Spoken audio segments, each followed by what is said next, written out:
Chapitre 6. Que dirons-nous donc? Demeurerions-nous dans le péché afin que la grâce abonde? Loin de là. Nous qui sommes morts au péché, comment vivrions-nous encore dans le péché? Ignorez-vous que nous tous qui avons été baptisés en Jésus-Christ, c'est en sa mort que nous avons été baptisés? Nous avons donc été ensevelis avec lui par le baptême en sa mort, afin que, comme Christ est ressuscité des morts par la gloire du Père, de même nous aussi nous marchions en nouveauté de vie. En effet, si nous sommes devenus une même plante avec lui par la conformité à sa mort, nous le serons aussi par la conformité à sa résurrection, sachant que notre vieil homme a été crucifié avec lui, afin que le corps du péché soit réduit à l'impuissance, pour que nous ne soyons plus esclaves du péché. Car celui qui est mort est libre du péché. Or, si nous sommes morts avec Christ, nous croyons que nous vivrons aussi avec lui, sachant que Christ, ressuscité des morts, ne meurt plus. La mort n'a plus de pouvoir sur lui. Car il est mort, et c'est pour le péché qu'il est mort une fois pour toutes. Il est revenu à la vie, et c'est pour Dieu qu'il vit. Ainsi, vous-même, regardez-vous comme mort au péché, et comme vivant pour Dieu en Jésus-Christ. Que le péché ne règne donc point dans votre corps mortel, et n'obéissez pas à ses convoitises.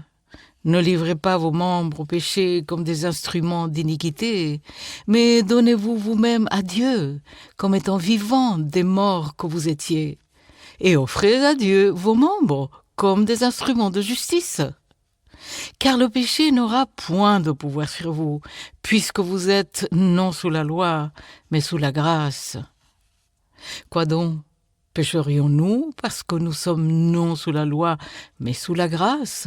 Loin de là. Ne savez-vous pas qu'en vous livrant à quelqu'un comme esclave, pour lui obéir, vous êtes esclave de celui à qui vous obéissez? Soit du péché qui conduit à la mort, soit de l'obéissance qui conduit à la justice. Mais grâce soit rendue à Dieu de ce qu'après avoir été esclave du péché, vous avez obéi de cœur à la règle de doctrine dans laquelle vous avez été instruits. Ayant été affranchis du péché, vous êtes devenus esclaves de la justice. Je parle à la manière des hommes à cause de la faiblesse de votre chair.